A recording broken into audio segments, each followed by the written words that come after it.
வேண்டும். வேதத்தில் இருந்த பரிசுத்தவான்கள் எதற்கு உபவாசித்தார்கள்? இந்த உபவாச ஜெபம் எதை காண்பிக்கிறது? எதற்கு இந்த உபவாச ஜெபம் அடையாளமா இருக்கிறது? ஒரு 5 காரியம் அவங்களோடு கூட நான் பகிர்ந்து கொள்ள விரும்புகிறேன். இந்த உபவாச ஜெபம் எதற்கு அடையாளமா இருக்கிறது? ஏன் இந்த பழைய ஏற்பாட்டில் இந்த வேத புத்தகத்தில் இருந்த பரிசுத்தவான்கள் உபவாசித்தார்கள்? இந்த உபவாசத்தால் நமக்கு என்ன நன்மை கிடைக்கும் என்ற ஒரு சில முக்கியமான காரியங்களை உங்கள் முன் காண்பிக்க விரும்புகிறேன். என் செய்தியின் தலைப்பாக உபவாச ஜெபம் எதற்கு அடையாளமா இருக்கிறது எடுத்து வாசிக்கலாம். யோனாவின் புஸ்தகம் 3ஆம் அதிகாரம் 3ஆம் வசனத்திலிருந்து வாசிக்க போகிறோம். யோனாவின் புஸ்தகம் 3ஆம் அதிகாரம் 3ஆம் வசனத்திலிருந்து. யோனா பழைய ஏற்பாட்டிலே யோனாவின் புஸ்தகம்.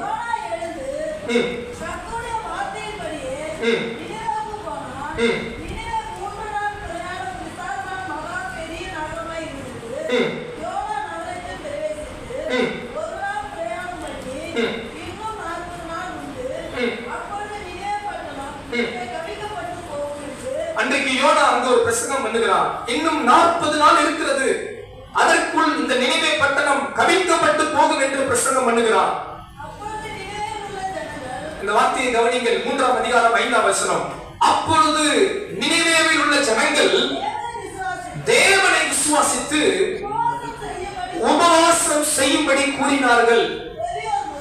பெரியோர் முதல் சிறியோர் மட்டும் ரட்டுடுத்திக் கொண்டார்கள்.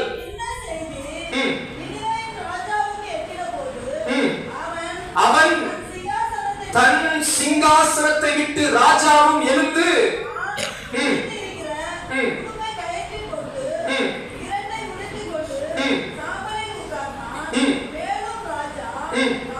தானும்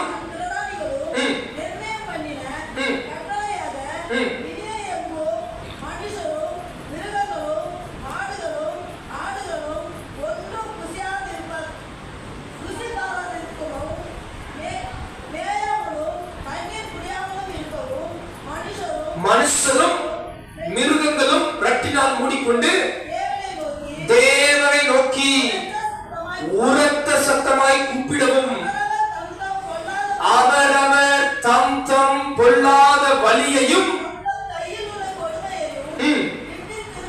திரும்பவும் கடவர்கள். யாருக்கு தெரியும்? நாம் அழிந்து போகாதபடி.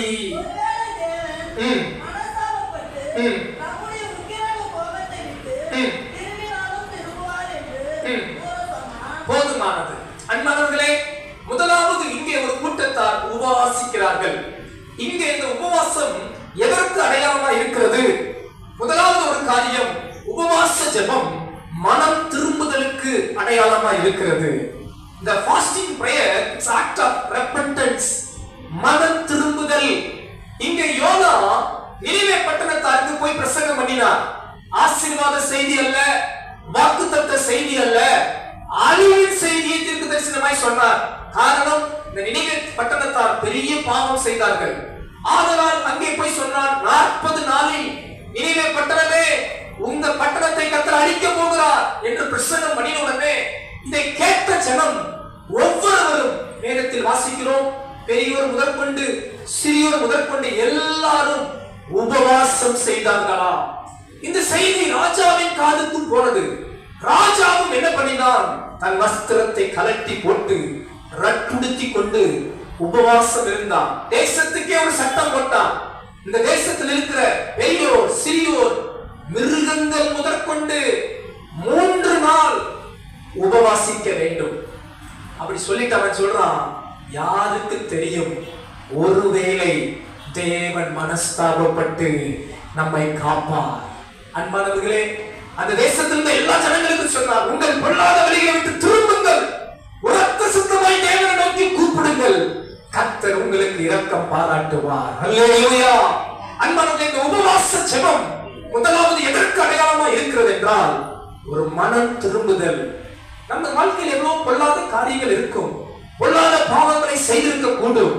இந்த உபவாச நாட்களை ஒரு மனம் திரும்புதலுக்காக நீங்கள் கர்த்தர் சமூகத்தில் காத்திருப்பீர்கள் ஆனால் யாருக்கு தெரியும், கர்த்தர் இரக்கம் பாராட்டுவார். கரம் உயர்த்தி விடாமல் சொல்லுங்க அல்லேலூயா. கர்த்தர் இரக்கம் பாராட்டினாரா? ஆம். 10ஆம் வசனம் சொல்கிறது, அவர்கள்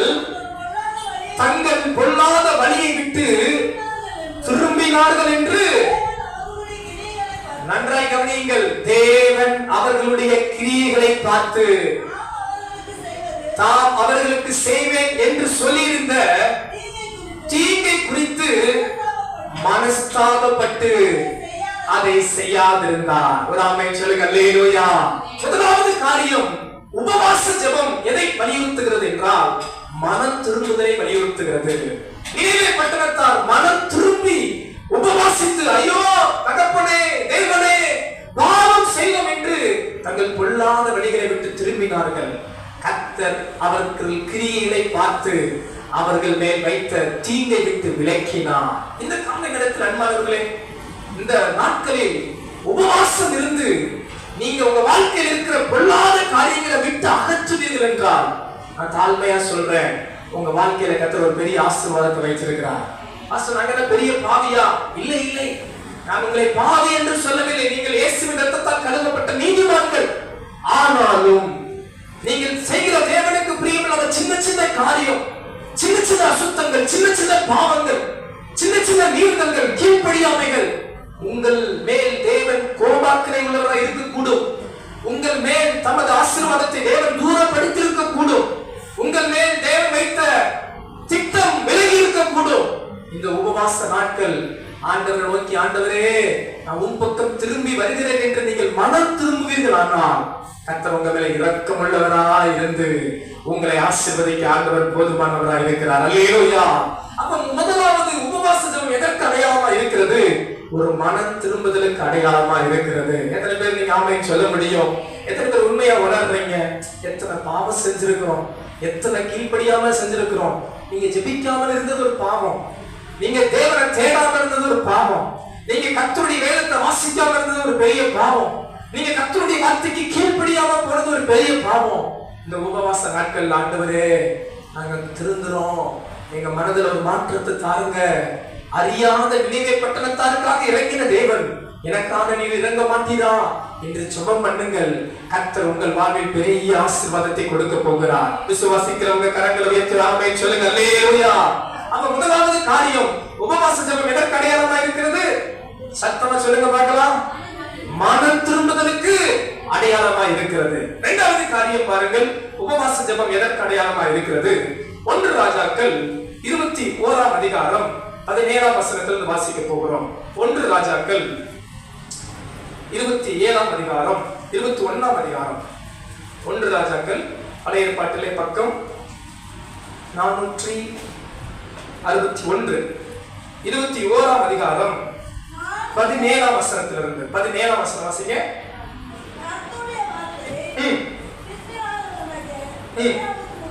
திஸ்பியனாகிய எலியாவுக்கு உண்டாயிற்று.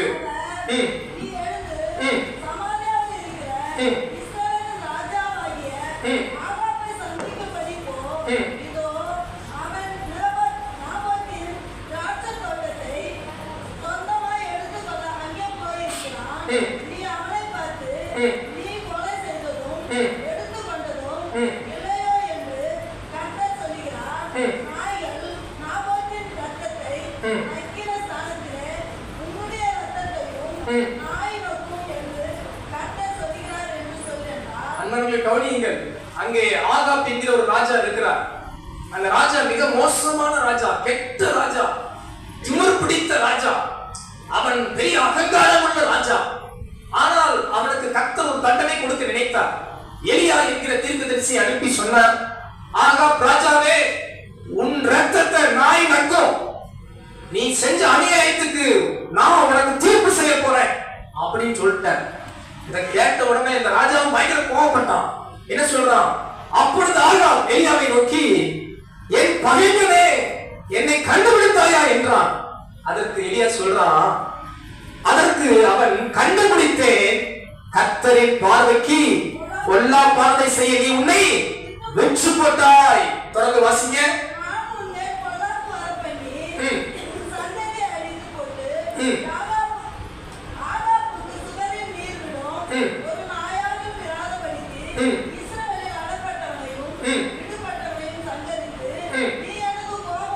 நீ எனக்கு கோபம் உண்டாக்கி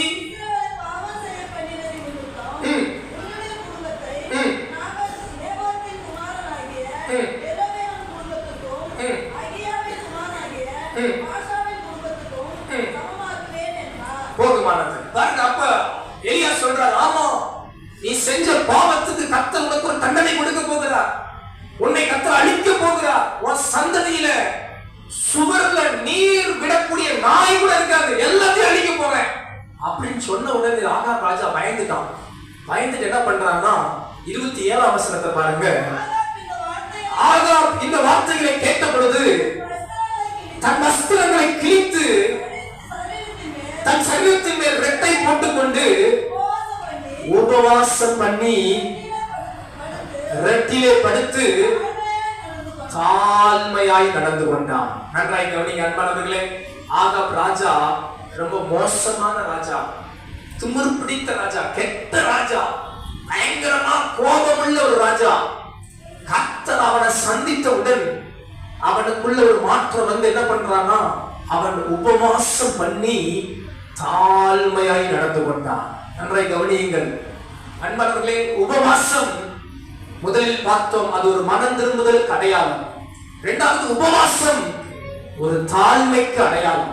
உபவாச ஜெபம் ஒரு தாழ்மைக்கு அடையாளம். ஆகாப் ராஜா இந்த தாழ்மையாய் உபவாசம் பண்ணி நடந்து கொண்டான். என்ன ஆனது தெரியுமா? அப்பொழுது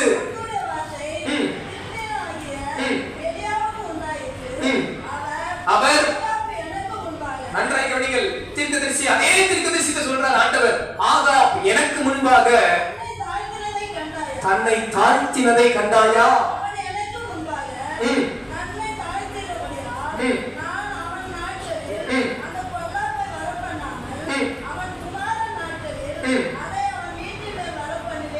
ஆமென், ஹல்லேலூயா.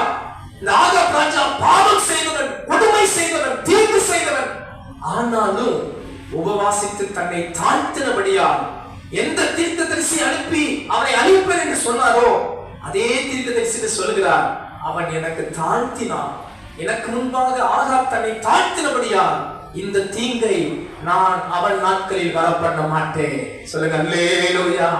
இந்த காலை நேரத்தில் அன்பானவர்களே, உபவாசம் எதற்கு அடையாளம் என்று கேட்கிறீர்கள் என்றால் ஒரு தாழ்மைக்கு அடையாளம். நீங்க உபவாசிக்கும் போது உங்களை கர்த்தருக்கு முன்பாக தாழ்த்துகிறீர்கள். பாருங்க, நல்லா சாப்பிட்டு சாப்பிட்டு மாம்சத்தின் இச்சையை நிறைவேற்றி கொண்டிருந்தால் தாழ்மை வராது, சுயம் மேலோங்கும், பெருமைகள் வரும்.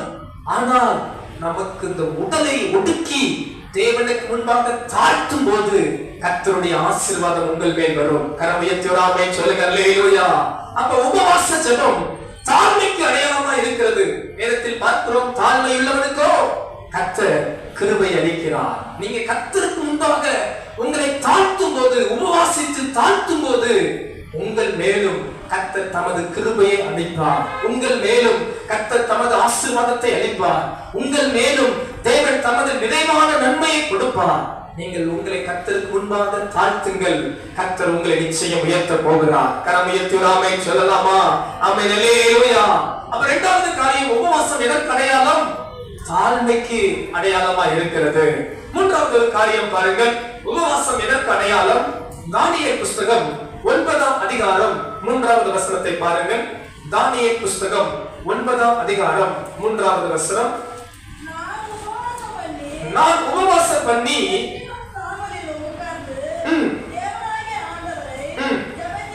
ஜெபத்தினாலும் விண்ணப்பங்களினாலும் தேட என் முகத்தை அவருக்கு நேராக்கினேன். அங்கே தானியேல் சொல்லுகிறார், நான் உபவாசம் பண்ணி என்ன பண்ணினேன்? ரெட்டிலும் சாம்பலிலும் உட்கார்ந்து என் ஆண்டவரை தேட என் முகத்தை அவருக்கு நேராக்கினேன். அன்பானவர்களே, உபவாச ஜெபம் மனம் திரும்புதலுக்கு அடையாளம். உபவாச ஜெபம் தாழ்மைக்கு அடையாளம். உபவாச ஜெபம் தேவனை தேடுவதற்கு அடையாளம்.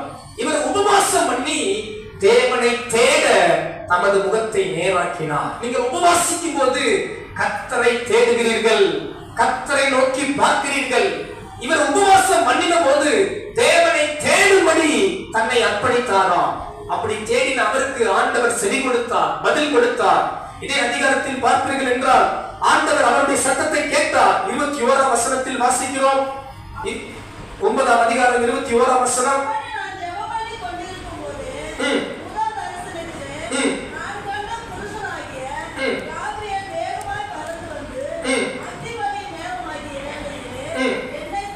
ஆமென். அவர் ஜெபம் பண்ணின போது கர்த்தருடைய தூதன் இறங்கி வந்து தானியேலை சந்தித்தான். அன்பானவர்களே, உபவாச ஜெபம் கர்த்தரை தேடுவதற்கு அடையாளமா இருக்கிறது. நீங்கள் உபவாசிக்கும் போதெல்லாம் கர்த்தரை தேடுகிறீர்கள். கரமுயர்த்தி ஆமென் சொல்லுங்க. அல்லேலூயா. இன்னைக்கு சாப்பிட்டோன்னு சொல்றவங்க அல்லேலூயா சொல்லுங்க. என்ன உபவாச ஜெபம் சொன்னனால சாப்பிடலன்றீங்களோ?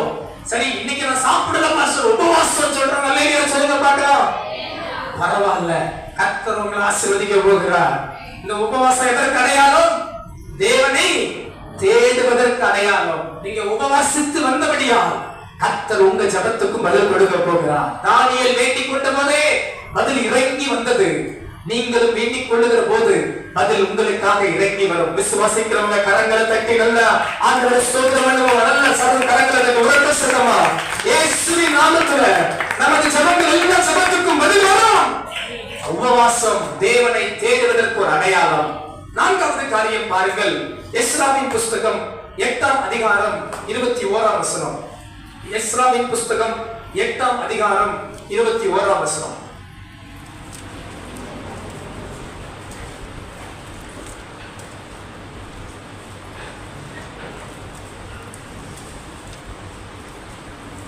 வாசிக்கட்டுமா? 8:21. அப்பொழுது நாங்கள் எங்கள் தேவனுக்கு முன்பாக எங்களை தாழ்த்துகிறதற்கும் எங்களுக்காகவும் எங்கள் பிள்ளைகளுக்காகவும் எங்கள் சகல பொருட்களுக்காகவும் செவ்வையான வழியை தேடுகிறதற்கும் நான் அங்கே அந்த அகாவா நதி அண்டையிலே உபவாசத்தை கூறினேன். கரமுயர்த்தி அல்லேலூயா சொல்லுங்க. அல்லேலூயா. உபவாச ஜெபம். இங்க எஸ்ரா என்பவர் ஒரு உபவாசத்தை கூறினார். எதற்கு தெரியுமா? அவருக்காகவும் அவர்களுடைய குடும்பத்துக்காகவும் பிள்ளைகளுக்காகவும் அவர்களுடைய பொருட்களுக்காகவும் செவ்வையான வழியை தேடும்படி உபவாசத்தை கூறினார். கரமுயர்த்தி ஆமென் சொல்லுங்க. அப்ப உபவாச ஜெபம் எதற்கு அடையாளம்? செவ்வையான வழியை தேடுவதற்கு அடையாளம். அன்பானவர்களே, நீங்கள் உபவாசித்து தகப்பனே, நானும் என் குடும்பமும் என் பிள்ளைகளும் என் வீடும் என் சபையும் செவ்வையான பாதையில் நடக்க எங்களை வழி நடத்தும் என்று ஜெபிப்பீர்களானால் கர்த்தர் உங்களை செவ்வையாய் நடத்துவார். எஸ்ரா பாபிலோனில் இருந்து யூதேயா வருகிறார். அந்த வழியே அவர்களை காக்கும்படி செவ்வையாய் அவர்கள் போய் சேரும்படி ஜெபம் பண்ணினார், உபவாசம் பண்ணினார். அன்பான தேவ பிள்ளைகளே, இந்த பூமியிலிருந்து இந்த உலகத்திலிருந்து கர்த்தர் நம்மை உன்னதத்துக்கு கொண்டு போக சித்தமுள்ளவராய் இருக்கிறார். நீங்களும் உங்கள் குடும்பமும் பிள்ளைகளும் சபையும் பரலோகம் போக வேண்டுமானால் செவ்வையான வழியை தேட உபவாசிப்பது தேவையான காரியம். அனுதினம் ஒவ்வொரு நாளும் உமது வசனம் எங்களை செவ்வையாய் நடத்தட்டும், செம்மையான பாதையில் நடத்தட்டும் என்று உபவாசித்து இந்த வேதத்தை வாசித்து பாருங்கள். கர்த்தர் உங்களை செம்மையாய் நடத்துவார். பொய் வழிகளுக்கு தூரப்படுத்துவார், தீங்குக்கு தூரப்படுத்துவார், பாவத்துக்கு தூரப்படுத்துவார், விசுவாசத்துக்கு தூரப்படுத்துவார், அநித்தியமான அநியாயங்களுக்கு தூரப்படுத்துவார். சாத்தான் உங்களை மேற்கொள்ள முடியாது, எந்த சாபம் உங்களை அணுக முடியாது, எந்த பாவம் உங்களை தொட முடியாது. கர்த்தர் உங்களை கொண்டு போய் சேர்க்கிற இடத்திலே மகிமையாய் கொண்டு போய் சேர்ப்பார். விசுவாசிக்கிறவர்கள் கரங்களை தட்டி ஆண்டவரை மகிமைப்படுத்தலாமா? செவ்வையான வழியை தேட எஸ்ரா உபவாசித்தான். கரம் உயர்த்தி ஆமென் சொல்லுங்க. அல்லேலூயா. அப்ப இந்த உபவாசம் எதற்கு அடையாளம்? செம்மையான பாதையில் என்னை நடத்தும் ஆண்டவரே. நான் அந்த உலக பாதையில போய்விடக் கூடாது. நன்றாய் கவனிங்கள் அன்பானவர்களே. நீங்க ஜெபிக்கலனா உங்க வாழ்க்கை ஒரு அலைச்சல் உள்ள வாழ்க்கையா மாறிவிடும். உங்க வாழ்க்கை ஒரு வீணடிக்கப்பட்ட வாழ்க்கையாய் மாறிவிடும். ஒரே ஒரு வாழ்க்கை தான். நீங்க ஜெபிக்கல, உபவாசிக்கல, செம்மையான பாதையில் நடக்கலனா சிலர் பார்க்கல, அவங்க வாழ்க்கையில ஒரு திருப்தி இருக்காது. எல்லாம் அலைச்சலா இருக்கும், எல்லாமே அந்த கிச்சடி போல இருக்கும். அவங்க வாழ்க்கையே கிச்சடியா இருக்கும். அவங்க வாழ்க்கையில கிச்சடினா தெரியுதா? எத்தனை பேர் புரிஞ்சுக்கிட்டீங்க? எல்லாம் கலந்து போட்டிருப்போம். அதுக்கு பேர் தான் என்னது? கிச்சடி. எல்லாம் இருக்கும். பாருங்க, சிலருடைய வாழ்க்கை அப்படித்தான். எல்லாம் இருக்கும், எல்லாமே இருக்கும். ஒரு சரியான பாதை இருக்க திசை போற பக்கத்துல போவாங்க. காற்றடிக்கிற திசையில போற வாழ்க்கை மாதிரி சில வாழ்க்கை இருக்கும். ஏன்னா செம்மையான பாதையில் இல்ல, அவங்க எண்ணமும் செம்மையா இல்ல, பேச்சு செம்மையா இல்ல, தீர்மானம் செம்மையா இல்ல, நோக்கம் செம்மையா இல்ல, அவங்க வழியும் செம்மையா இல்ல, அதனால அவங்க போற திசையும் செம்மையா இருப்பதில்லை. நீங்க உபவாசிச்சிருந்து பாருங்க, உங்க வாழ்க்கையை கர்த்தர் செம்மையாய் கொண்டு போவார், செம்மையான பாதையை நடத்துவார். நீங்க வலதுபுறம் இடதுபுறம் சாயாமல் சரியாய் உங்கள் பயணம் அழகாய் முன் செல்லும். கர்த்தர் உங்களோடு கூட வருவார். கர்த்தர் நம்மோடு இருக்கிறார். தேவன் நம்மோடு இருக்கிறார். எஸ்ரா ஜெபம் பண்ணினான், ஆண்டவரே தனக்காக தன் பிள்ளைக்காக ஜெபம் பண்ணினான். எத்தனை பெற்றோர்கள் உங்கள் பிள்ளைகளுக்காக உபவாசிக்கிறீர்கள்? பெற்றோர்களே, உங்களுக்கு தேவன் கொடுத்த பிள்ளைக்காக உபவாசிக்கிறீர்களா? உங்கள் பிள்ளைகளுக்காக உபவாசித்திருக்கிறீர்களா? இன்றைக்கு நான் அநேக தேவ பிள்ளைகளை கண்டு வேதனைப்படுகிறேன். தங்கள் பிள்ளைகளுக்காக செபிப்பதில்லை, தங்கள் பிள்ளைகளுக்காக உபவாசிப்பதில்லை, தங்கள் பிள்ளைகளுக்காக அழுது மன்றாடுவதில்லை. இஷ்டம் போல விட்டுவிட்டு கடைசி நேரத்தில் கர்த்தாவே கர்த்தாவே என்று அழுவார்கள். எச்சரிக்கையாய் சொல்லுகிற அன்பு தேவ பிள்ளைகளே, இந்த காலை நேரத்தில் ஆவியானவர் பேசுகிறார். ஆரம்பத்திலே உங்கள் பிள்ளைகளுக்காக ஜெபம் பண்ணுங்கள். ஆரம்பத்திலே உங்கள் பிள்ளைகளுக்காக உபவாசியுங்கள்.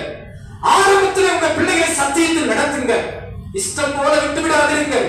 சபையாய் நடக்கிறார்களா கவனியுங்கள். திருமணம் முடியும் வரை அவர்கள் பெற்றோருடைய கட்டுப்பாடு. திருமணம் முடித்து விட்டால் அவர்கள் இன்னொரு குடும்பம். திருமணம் முடியும் வரை உங்கள் பிள்ளைகளை நீங்கள் செவ்வையாய் நடத்துவது உங்கள் பொறுப்பு. அவர்களை குறித்த இரத்த பலியை உங்கள் மேல் கேட்பார். ஏன் உன் பிள்ளை ஆலயத்துக்கு வரவில்லை? ஏன் உன் பிள்ளை ஜெபிக்கவில்லை? ஏன் உன் பிள்ளை என்னை தேடவில்லை? கர்த்தர் உங்களிடத்தில் கணக்கு கேட்பார். எத்தனை பேர் ஜெபிக்க வாஞ்சியா இருக்கிறீங்க? ஒரு எஸ்ராவை போல எஸ்ரா ஜெபம் பண்ணினார். தனக்காக தங்கள் பிள்ளைகளுக்காக செவ்வையான வழியை தேடும்படி ஜெபம் பண்ணினார். எத்தனை பேர் அப்படிப்பட்டவர்களா இருக்கிறீர்களா? நீங்க அப்படிப்பட்ட ஒரு தீர்மானம் எடுக்கிறீர்களா? என் குடும்பம் செவ்வையான வழியை தேடுவதற்கு ஒரு தீர்மானம் எடுக்கிறேன் என்ற தீர்மானம் உங்களுக்குள் இருக்கிறதா? அன்பானவர்களே, அப்படி இருப்பீர்களா உங்கள் பயணம் அழகாய் வெற்றியாய் ஜெயமாய் முடிவு மகிழ்ச்சியா இருக்கும். இல்லை என்றால் அந்த பயணம் செவ்வையா இருக்காது, அந்த திசை செவ்வையா இருக்காது, அந்த பாதை செவ்வையா இருக்காது. இந்த காலை நேரத்துல எஸ்ராவை போல உபவாசித்து செம்மையான வழியை தேட எத்தனை பேர் விருப்பத்தோடு இருக்கிறீர்கள்? கரம் உயர்த்தி அல்லேலூயா சொல்லலாமா? அல்லேலூயா. அப்ப இந்த உபவாசம் எதற்கு அடையாளம்? செம்மையான வழியை தேடுவதற்கு அடையாளம். ஒராமை சொல்லுங்க அல்லேலூயா. 4 காரியம் சொல்லியிருக்கிறேன். உபவாசம் எதற்கு அடையாளம்? மனம் திரும்புவதற்கு அடையாளம். உபவாசம் எதற்கு அடையாளம்? தாழ்மைக்கு அடையாளம். உபவாசம் எதற்கு அடையாளம்? தேவனை தேடுவதற்கு அடையாளம். உபவாசம் எதற்கு அடையாளம்? செவ்வையான வழியை தேடுவதற்கு அடையாளம். கடைசி ஒரு காரியம், ரொம்ப முக்கியமான ஒரு காரியம், எடுத்து வாசிங்க.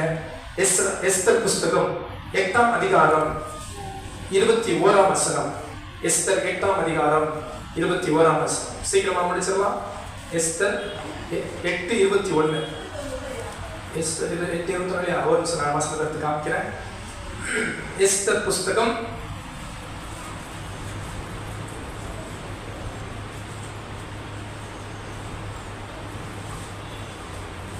4ஆம் அதிகாரம் எடுங்க. 4ஆம் அதிகாரம் 13 இருந்து வாசிங்க. மொர்தெகாய் எஸ்தருக்கு திரும்ப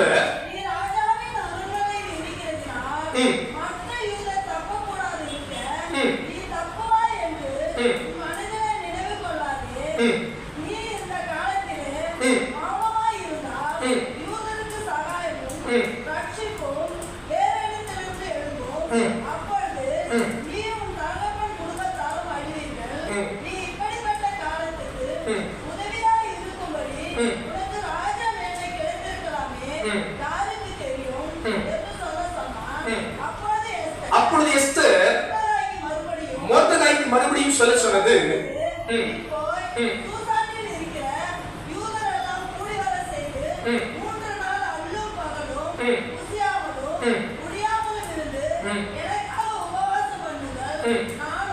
நானும் என் தாதிமாரும் உபவாசம் பண்ணுவோம்.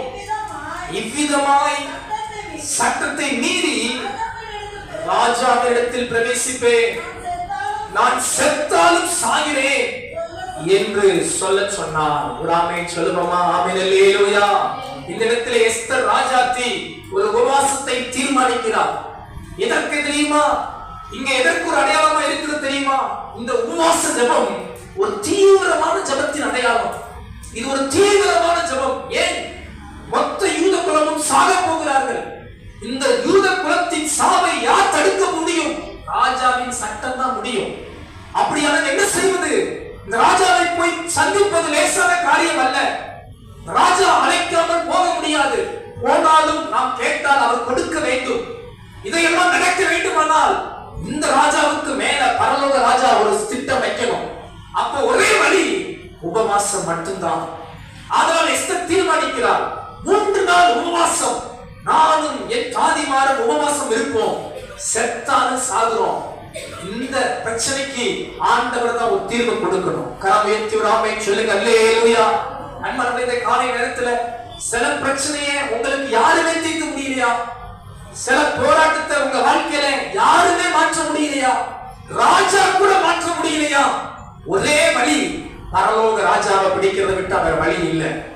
தீவிர ஜெபம். செத்தாலும் சாரை வந்துட்டா எஸ்தர். இதுல ஒரு முடிவு வரட்டும். ஒண்ணு நான் சாகுறேன், இல்ல என் ஜெபம் வாழட்டும். சொல்லுங்க. அல்லேலூயா. எத்தனை பேர் புரிஞ்சுக்கிறீங்க? எஸ்தர் அந்த தீர்மானம் எடுக்கிறான். இதுல ஒரு தீர்வு வரணும். நான் செத்தா கூட பரவாயில்ல, அதுக்காக நீங்க போய் இன்னைக்கு நான் செத்தாலும் பரவாயில்ல அப்படின்ட்டு நினைக்கக்கூடாது. சீரியஸ்னஸ் புரிஞ்சுக்கணும். அப்படிலாம் செய்ய மாட்டேன் மாஸ்டர், நீங்க சொல்றதுக்காக நாங்க போய் சாக போறோம் அப்படின்னு மாதிரி பாக்குறீங்க. சரி, எஸ்தர் அன்னைக்கு ஒரு தீர்மானம் எடுத்தா, இன்னைக்கு நான் செத்தான் பரவாயில்லப்பா, உபவாசம் இருந்துட்டு நேரா போய் பார்க்க போறேன், ராஜாவை போய் பார்க்க போறேன், வர்றது நடக்கிறது நடக்கட்டும் அப்படின்னு ஒரு உபவாசம், தீவிர ஜெபம்.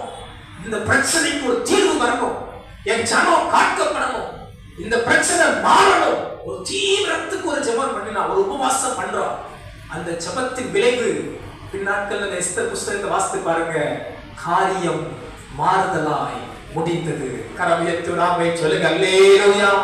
உங்க வாழ்க்கையில சில போராட்டத்தோடு வாழ்ந்து கொண்டே இருக்கிறீங்களா? ஏன் இந்த உபவாச ஜெபத்தை நீங்க ட்ரை பண்ணி பார்க்க கூடாது? சில பிரச்சனை உங்க வாழ்க்கையில போகாம இருக்கா? ஏன் நீங்க உபவாசத்தை ஜெபம் பண்ணி பார்க்க கூடாது? சில விலகின உங்க வாழ்க்கையை விட்டு நீங்காம இருக்கா? ஏன் நீங்க உபவாசம் பண்ணி ஜெபிச்சு பார்க்க கூடாது? உங்க குடும்பத்துல உங்க பிள்ளைகள் வாழ்க்கை மாறாம இருக்கா? ஏன் நீங்க உபவாசத்தை ஜெபம் பண்ண கூடாது? ஏன் உங்க கணவருக்கு ரட்சிக்கப்படாம இருக்கிறாரா? ஏன் நீங்க உபவாசத்தை ஜெபம் பண்ணி பார்க்க கூடாது? உங்க குடும்பம் ஆலயத்துக்கு வராம இருக்கா? ஏன் நீங்க உபவாசம் பண்ணி ஜெபம் பண்ணி பார்க்க கூடாது? உங்க வாழ்க்கையில ஆசீர்வாதமே இல்லையா? தரித்திரமாவே இருக்கா? உபவாசம் பண்ணுங்க, ஜெபம் பண்ணுங்க. ஆண்டவரே என்று கர்த்தரை பிடிங்க. எஸ்தர் ராஜாத்தி, பெரிய ராஜாத்தி, அவ செஞ்ச காரியத்தை தான் உங்களுக்கு நான் சொல்றேன். தீவிரமா என்ன பண்றான்? ஜெபிக்கிறதுக்காக உபவாசத்தை கோரினார். அன்பானவர்களே, இந்த காலை நேரத்துல உங்க வாழ்க்கையின் எல்லா பிரச்சனைக்கும் இன்னைக்கு ஆவியானவர் ஒரு தீர்வை காண்பிக்கிறார். மகனே மகளே, நீ உபவாசித்து ஜெபிக்க ஆயத்தமா? உனக்காக நான் கிரியை செய்வேன் என்று கர்த்தருடைய ஆவியானவருக்கு பேசிக் கொண்டிருக்கிறார். அல்லேலூயா. அப்ப இந்த உபவாச ஜெபம் எதற்கு அடையாளம்? தீவிர ஜெபம். உம்மை விட்டா எனக்கு வேற வழி இல்லை. சொல்லுங்க பார்க்கலாம், உம்மை விட்டா எனக்கு வேற வழி இல்லை. இன்னைக்கு நம்ம எப்படி தெரியுமா? ஜெபம் பண்றது கிடையாது, செயல்படுறது கிடையாது. இன்னைக்கு அநேக தேவ பிள்ளை என்ன பண்றது கிடையாது. ஜெபமும் இல்ல, விசுவாசமும் இல்ல, செயலும் இல்ல. சரி, நடக்கிறது நடக்கட்டும், இழுத்து குத்தி தூங்கிடுவோம். சோத்திரம். அல்லேலூயா. கர்த்தர் எப்படி கிரியை செய்வார்? அன்பு தேவ பிள்ளையே, கர்த்தர் எப்படி உனக்காக வழக்காடுவா? கர்த்தர் எப்படி உனக்காக யுத்தம் பண்ணுவா? கர்த்தர் எப்படி உனக்காக ஒரு அற்புதம் செய்வார்? கர்த்தர் எப்படி உனக்கு கிருபை கொடுப்பா? கர்த்தர் எப்படி உன் கணவனை ரட்சிப்பா? கர்த்தர் எப்படி உன் பிள்ளையை ரட்சிப்பா? நீ ஒரு ஸ்டெப் எடுத்து வைத்து பார்க்கும் போது கர்த்தர் உனக்கான அற்புதத்தை தேவன் செய்ய வல்லவராய் இருக்கிறார். விசுவாசிக்கிறவங்க கரம் உயர்த்தி அல்லேலூயா சொல்லுங்க பார்க்கலாம். அல்லேலூயா. அப்ப உபவாச ஜெபம் தீவிரமான ஒரு ஜெபத்திற்கு அடையாளமா இருக்கிறது. நீங்க வேற வழியே இல்லை, யாருமே செய்ய முடியாதா? தேவனை நோக்கி பாருங்க. ஆண்டவரே, எனக்கு யாராலையும் என் வாழ்க்கையில இந்த வியாதியை போக்க முடியாது, யாராலையும் என் பிரச்சனையை தீர்க்க முடியாது, யாராலையும் என் குடும்பத்துல இந்த அற்புதத்தை செய்ய முடியாது, யாராலையும் என் கணவரை தொட முடியாது, யாராலையும் என் பிள்ளையை தொட முடியாது, யாராலையும் எனக்கு இந்த ஆசீர்வாதத்தை கொடுக்க முடியாது. ஒரே ஒருத்தர் தான் முடியும், அது நீங்க தான். அதனால நான் என்ன பண்ணிட்டேன்? உங்க சமூகத்துல கிடக்குறேன். எத்தனை பேர் என் கூட சேர்ந்து புரிஞ்சுக்கிட்டீங்க? அல்லேலூயா. எத்தனை பேர் ஒரு தீவிரமான ஜெப செய்ய ஆயத்தமா இருக்கிறீங்க? எத்தனை பேர் உண்மையை கேட்கிறேன், தீவிரமா ஜெப செய்ய ஆயத்தமா இருக்கிறீங்களா? வாலிப பிள்ளைகள், உங்க வாழ்க்கையை உயர்த்தணும், உங்க படிப்பு உங்களை உயர்த்தாது. நான் தாழ்மையாக சொல்றேன், எத்தனையோ பேர் டாப் மார்க் எடுத்தவெல்லாம் சாதாரணமா இருக்கிறோம். உங்க படிப்பு உங்களை உயர்த்த, உங்க திறமை உங்களை உயர்த்துமான்னு கேட்டா எனக்கு தெரியாது. ஆனா தேவன் உங்களை உயர்த்த வல்லவரா இருக்கிறார். சிறியவனை புழுதியிலிருந்து எடுத்து எளியவனை குப்பையிலிருந்து உயர்த்தத்தக்க ஒரு தேவன் இருக்கிறார். உங்களை தேவன் உயர்த்த முடியும்.